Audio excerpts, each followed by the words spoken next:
Hey everybody, Paul Lake here with another physics problem solved.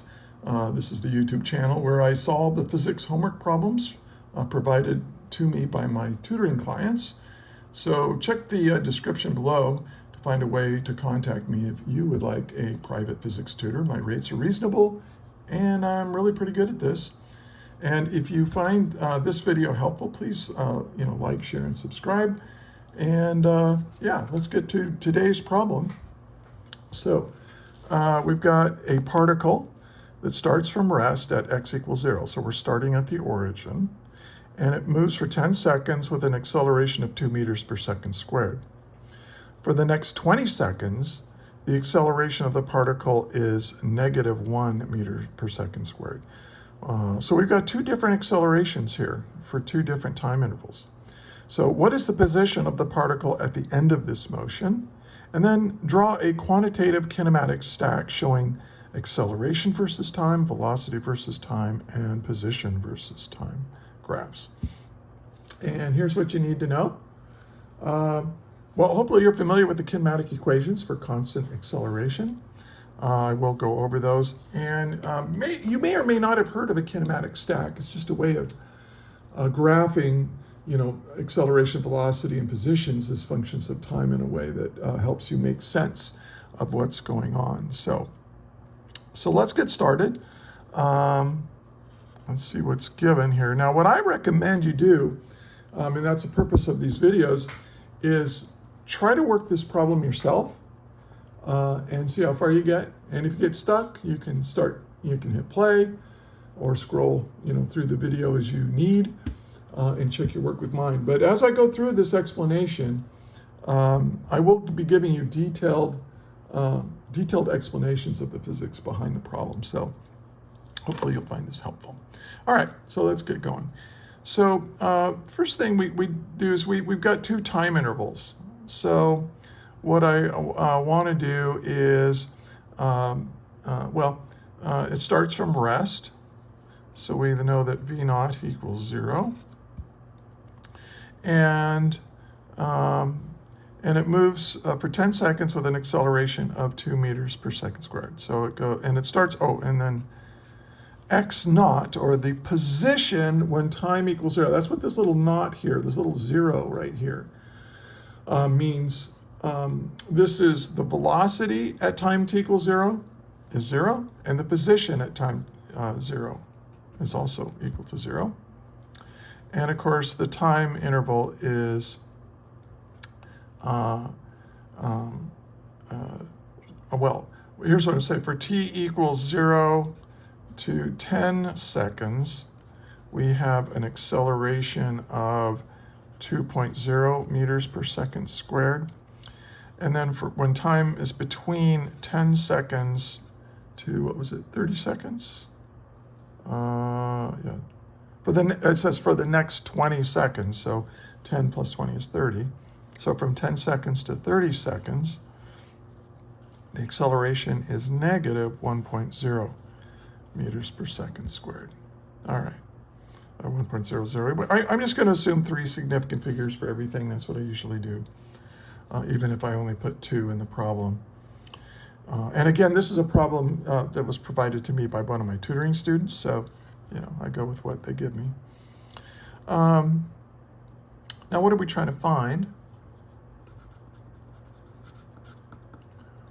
Well, we want to know the position of the particle at the end of this motion. So we want x at t equals 30 seconds. And then, that's for part A. And then for part B, we want a kinematic stack. And if you're not familiar with kinematic stacks, I'll explain it in here. Now, one of the things you really need to know is the kinematic equations, and I'm gonna write them here. So this is for if the acceleration is a constant. I write 4 of them. So V equals V naught plus AT. And delta x equals v plus v naught over 2. That's the final velocity plus the initial velocity divided by 2. This is the average velocity times time. That'll get me my displacement. Another way to get displacement is to multiply the initial velocity times time. So this is how far you're going to go because you started off with some velocity. And then this is how far you go because you have acceleration, 1 f(at) squared. And then there's a fourth one. Whoops. 2a delta x. And the way you use these is, what's missing? Well, so what's missing? So in this problem, there's no delta x. There's no displacement. In this problem, there's no acceleration. With this equation and this equation, there's no final velocity. And in this equation, there's no time.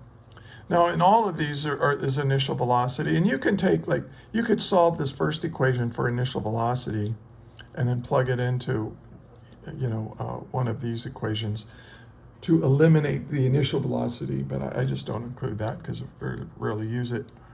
But anyway, here's what we've got. And so let's solve. And now the thing you have to do with kinematic problems is these kinematic equations are only good for time intervals where the acceleration is constant. And you might look at this problem and say, well, wait a minute, the acceleration is not constant. It's 2 meters per second, and then it's negative 1 meters per second squared. But during a given time interval, we have constant acceleration. From 0 to 10, the acceleration is constant. So for the first 10 seconds, I can use the kinematic equations. And then for the next 20 seconds, I can use the kinematic equations with this different acceleration. And then I just have to, piece them together. And I think you'll see that it's really, pretty easy. So let's do A. Now, I'm going to call the first time interval, I'll just call it 1. So we're going to figure out delta x 1. And this 1 means, hey, what is the displacement during the first 10 seconds? And so, and notice that they give me time, they give me acceleration, but I don't know what the final velocity is. And at least right now I'm not trying to find it, I'm trying to find the displacement. So I have everything I need to use this third kinematic equation, this one right here. And this one is, I don't know, probably the most common one that we use. So it's worth memorizing. So this is going to be v naught t plus 1/2 a t squared. And the nice thing is the initial velocity is 0. So this term goes away. 0 times whatever time. 0 times anything is 0. So this term goes away. And we're left with 1/2. And the acceleration is 2 meters per second squared. And then time squared, we've got 10 seconds squared. And so delta x1 is equal to, that's it's 100 meters. So in the first 10 seconds, it traveled 100 meters. Now let's see how far it goes in the next, with the next acceleration. And what I kind of do is I kind of restart the clock. Instead of using, 10 to 30 seconds for time, I use 0 to 20. So I think you'll see what I'm going to do here. So delta x2, I'm going to use the same equation, v naught 2 times t. Maybe I should put a 1 right there and a 1 right here. And maybe a t2. Maybe I should just put 1s on all of these. And then plus 1/2 a2 times t2 squared. So this is the second time interval. That's why I put all those 2's in there. Now, this one, here's a key idea. So really focus right now. So because I accelerated from rest for 2 meters per second for 10 seconds, I have velocity. And here's the thing. The final velocity for the first part of the motion is the initial velocity for the second part. Okay, that's a really key idea because we're going to piece these things together. So we have to figure out, so in other words, V naught 2 is equal to the final velocity of 1. Well, the final velocity of 1 is the initial velocity of 1 plus A1 times T1, right? I'm just going to find the final velocity after the first 10 seconds, and that'll be my initial velocity for here. So let's do that. This is 0. This is 2 meters per second squared, and this is 10 seconds. So I think 2 times 10 is 20. So I think we can see that the initial, that the final, after 10 seconds, we're moving 20 meters per second.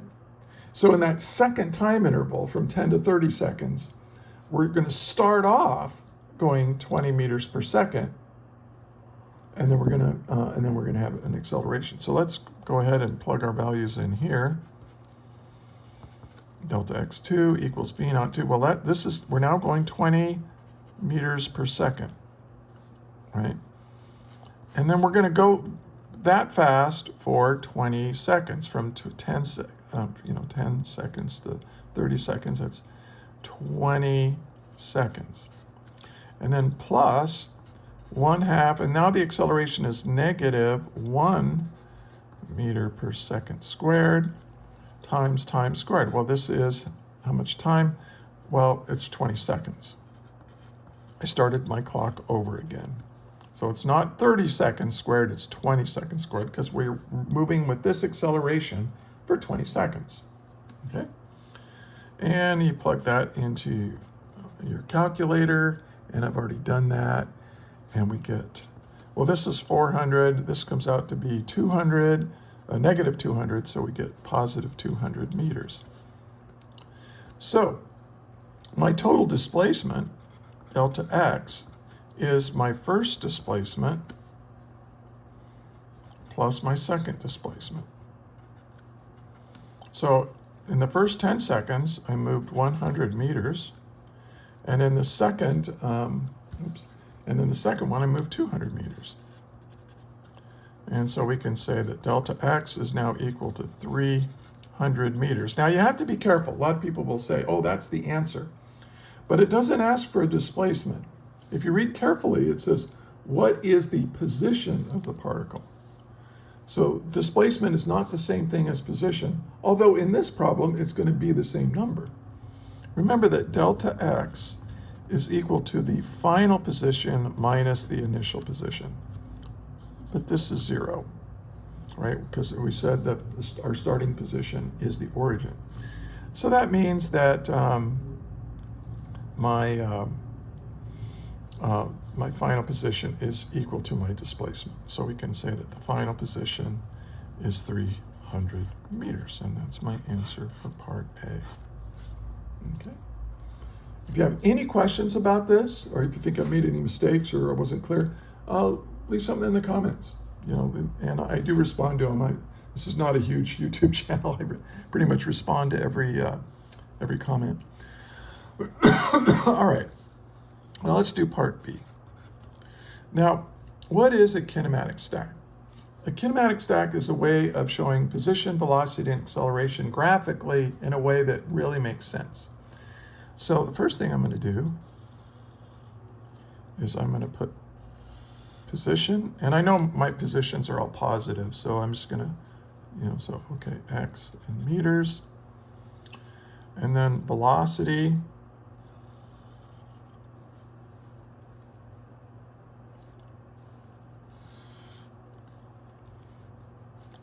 in meters per second, and then below it,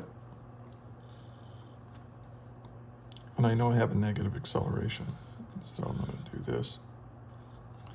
So this is acceleration in meters per second squared. Now, what you want to do when you make a kinematic stack is you want to line these up so that the time axis, and this is going to be time in seconds, time in seconds, time in seconds. You want them to be parallel and you want everything to line up.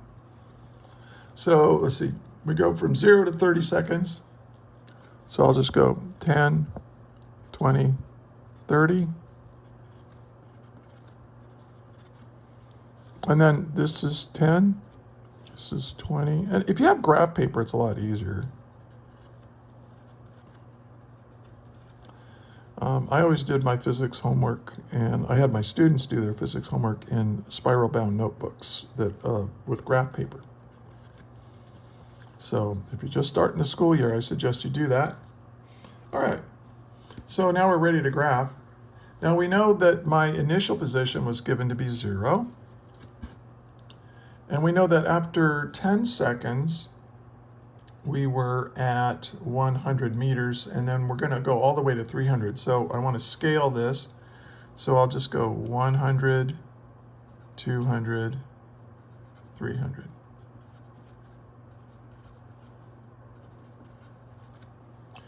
Now I know that at 10 seconds, I was at 100 meters.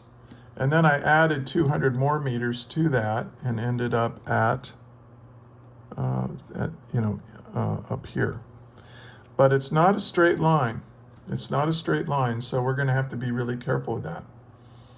Now, let's talk about, we're going to come back to this. Now let's talk about the velocity graph. At 10 seconds, we already kind of figured out that our velocity was 20 meters per second. And then we're going to slow down. And you know what?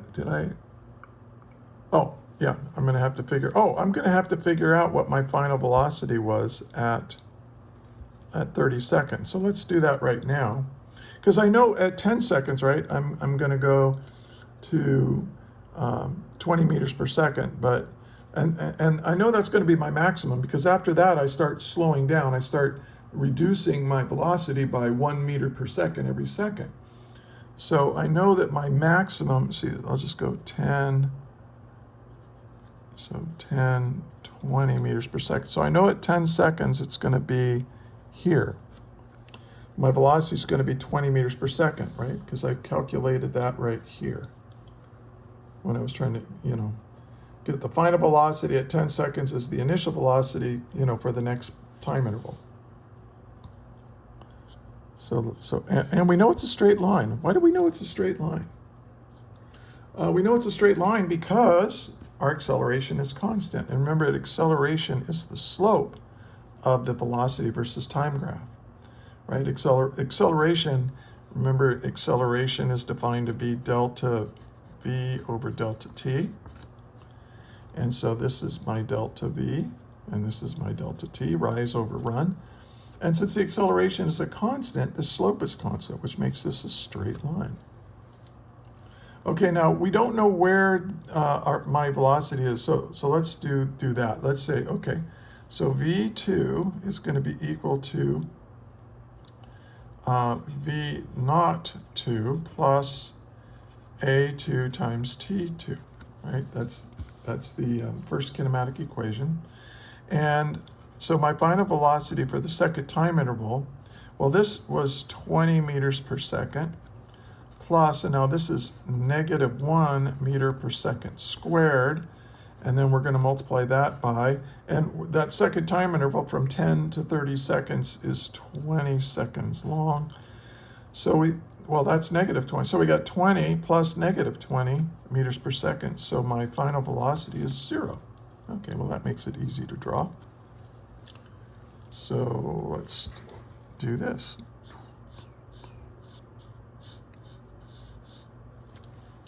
Now, this tells me a couple other things. Let's go back to my position versus time graph. Here, the velocity graphs describe what's happening to the slope of position graphs. So here, my velocity is 0. That means my slope is 0. But now my velocity steadily increases. So that means that the slope of this will steadily increase. And it gives you this, and that's why it's a parabola. It has this nice parabola shape. And then for the next, from here to here, this parabola, probably made it a little too steep right there, but that's okay,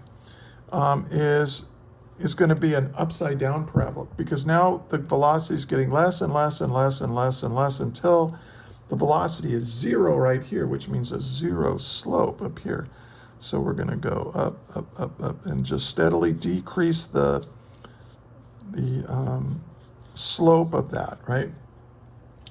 My velocity here is, the slope of that line is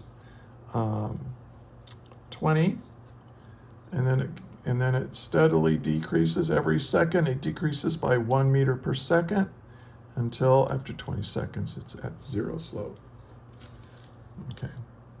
Now let's talk about acceleration. Acceleration is the slope of the velocity, and actually the acceleration was given, right? So 1, 2, -1. So -1, 1, 2. And we know that it was 2 meters per second squared for the first 10 seconds. And then it immediately shifts to -1 for the rest of this. And there we go. And this is the kinematic stack. It shows what's going on with position, velocity, and acceleration all in the same little diagram. And if you can, draw these and you know how to analyze them, you really understand what's going on with the motion of the object, even if it has 2 or even more different accelerations. Also in here, there's a little bit of calculus, right? Maybe you haven't had calculus yet. If you haven't had calculus yet, this is just a little hint of what you're going to be studying. But if you have, you'll really see it here. If you take a position versus time graph and you take the derivative of it, the derivative is a function that describes the slope of another function. So here we see the slope steadily increasing, and then we see the slope steadily decreasing, but at a slower rate. And then acceleration is the derivative of velocity. And so what's the derivative of a straight line? Well, it's a constant. The slope of this is a constant slope. And then we have kind of a discontinuity here, and then it immediately drops down like so. Now, you can go the other way. If you go from acceleration to velocity, well, delta V is in the area of this graph right here. So if you go, 10 times 2 is 20, that's a change in velocity of 20 meters per second. But over here, if you go -1 meter per second squared times 20 seconds, well, this gives me a delta V of -20 meters per second. This is positive 20 meters per second here. And finding the area underneath graphs is called integral calculus. We're taking an integral of this. Now, one thing to remember is that when you take the integral, it gives you a change in velocity, but since we know the initial velocity is 0, if I know the initial velocity is 0 and I change my velocity by 20 meters per second, I know that I'm going to end up at 20 meters per second. And then if I change my velocity by -20 meters per second, but I know what my initial velocity was 20, so 20 minus 20 gives me back to 0 velocity at the end of the 30 seconds. So these graphs all make sense together. So if you can understand and kind of synthesize, put all these ideas together, you'll be in really good shape. Okay, so I hope this was a helpful example to you. If you did find it helpful, please give me a thumbs up. That really does help people find it. And I hope if you're a new physics student, if you're just starting the school year or whatever, you can subscribe to my channel.